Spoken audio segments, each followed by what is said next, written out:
By the middle of the 13th century, the Mongols had created a shockwave that had very nearly rolled across the entire world.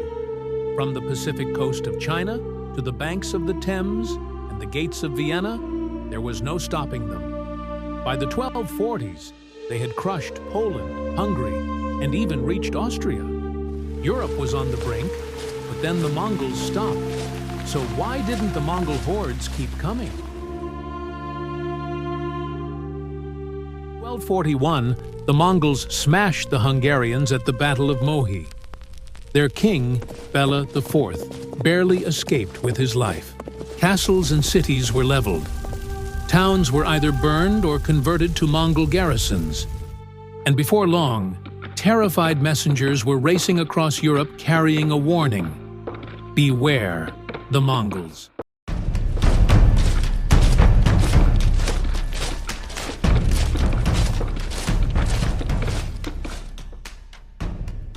Nobody had any idea what to do.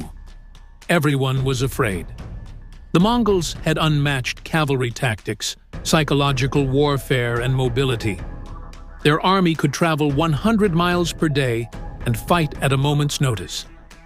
They used trickery and misdirection, feigned retreats, false surrenders, and lightning-fast flanking maneuvers to utterly destroy their foes.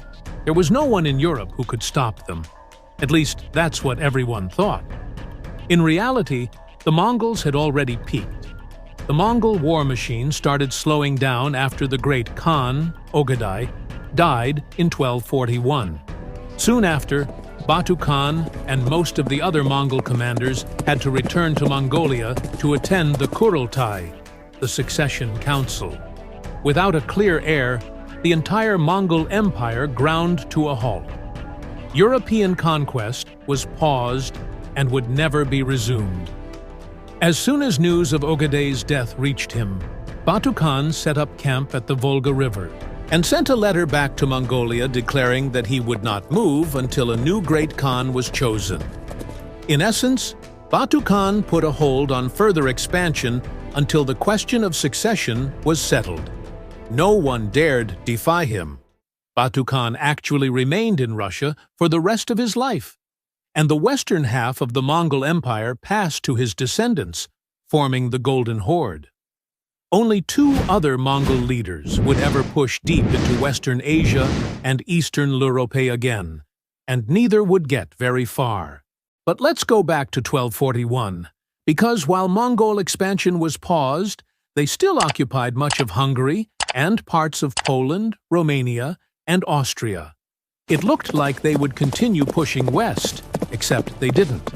Instead, they began to consolidate their gains and turn Hungary into a buffer state between the Mongol Empire and the Kingdom of Poland. Batu Khan himself led an embassy to Kiev in 1245, attempting to bring the Russian Principality into the fold, which it partially did. While European leaders were right to be afraid of the Mongols, they weren't entirely right about what the Mongols would do. Mongol policy towards subject peoples was usually pragmatic. They preferred to rule through local officials and tax farmers rather than trying to govern directly. What they wanted most of all was tribute and trade. Most of the time, if a kingdom paid its tribute, respected Mongol authority, and adopted a degree of cultural and economic exchange, they were left alone. The Mongols would have gotten along well with the Chinese, except that they liked killing people. Conquering Europe would have been difficult for the Mongols, even without all the problems that eventually curtailed their expansion. The vast, open steppes of Central Asia were ideal for their horses. But by the time the Mongols reached Hungary, they were already having logistical issues. The climate in Europe was wetter, and the forests were much denser. Also, most of the best grazing lands were already in use by local farmers. Finding enough grass for hundreds of thousands of horses was sometimes difficult.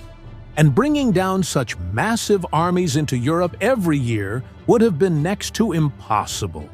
And then there were the towns and cities. The Mongols had practically no trouble smashing Hungarian and Polish knights in the open field, but the well-fortified cities and castles of Western Europe would have been harder to crack. Had the Mongols pressed on, they would have eventually encountered the recently crowned King of France, Louis IX. While the French monarchy was weaker than their predecessors, France was just beginning to develop into a modern nation-state, and the population was recovering from the Black Death. A few more decades of peace and consolidation would have seen France become a much more formidable opponent. England, too, was just beginning to emerge from the anarchy of the 12th century. The First Barons' War had broken out over the English throne during the summer of 1215, forcing King John to sign the Magna Carta.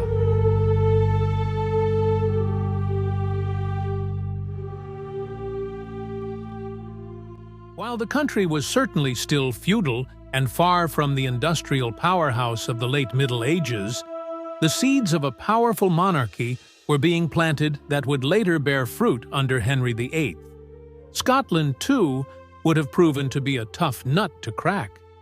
The Scottish people had a strong sense of national identity, and fierce warriors who would later play a key role in the 100 Years' War.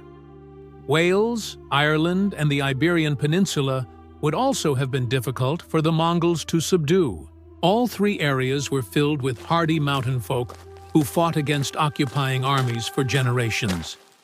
Even if the Mongols could have managed to push into Italy, they would have had to deal with the Papal States, the Holy Roman Empire, and an assortment of independent Italian city-states. These states included Venice, Genoa, Pisa, Milan, Florence, Siena, Naples, and Sicily, many of which had significant maritime fleets and extensive trade networks. The seas around Italy were also controlled by fearsome pirates, most notably the corsairs of Algeria and the Barbary coast. So while the Mongol shockwave had nearly reached Italy, the rugged terrain, lack of fodder, river barriers, and dense forests probably would have slowed their advance. And when the Mongols got stuck in the mud, they had a tendency to panic. If they had reached Rome, they would have found a city eager for a fight. The Italians had grown tired of foreign interference in their affairs and were preparing for a showdown with Holy Roman Emperor Frederick II.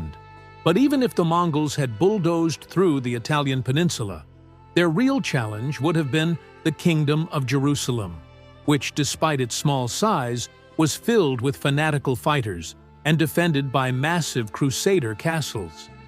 By this point, though, we're really grasping at straws. While the Mongols did have a strong contingent of archers, they still relied primarily on horse archers, and they would have had a tough time fighting in the mountainous terrain of the Levant.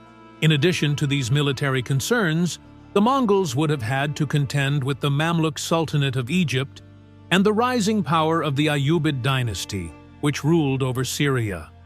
The Ayyubids had already pushed the Crusaders back along the coast and captured the port of Acre in 1260.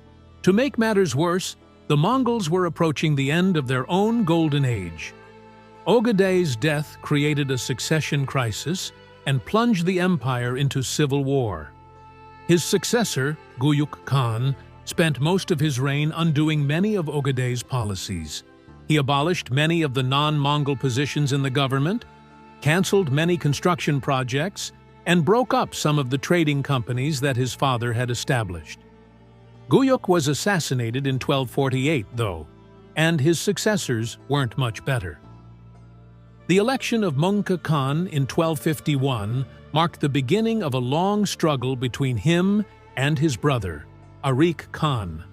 When Batu invaded the Middle East in 1258, he sacked Baghdad, ending the Abbasid Caliphate and ushering in the end of Islam's Golden Age.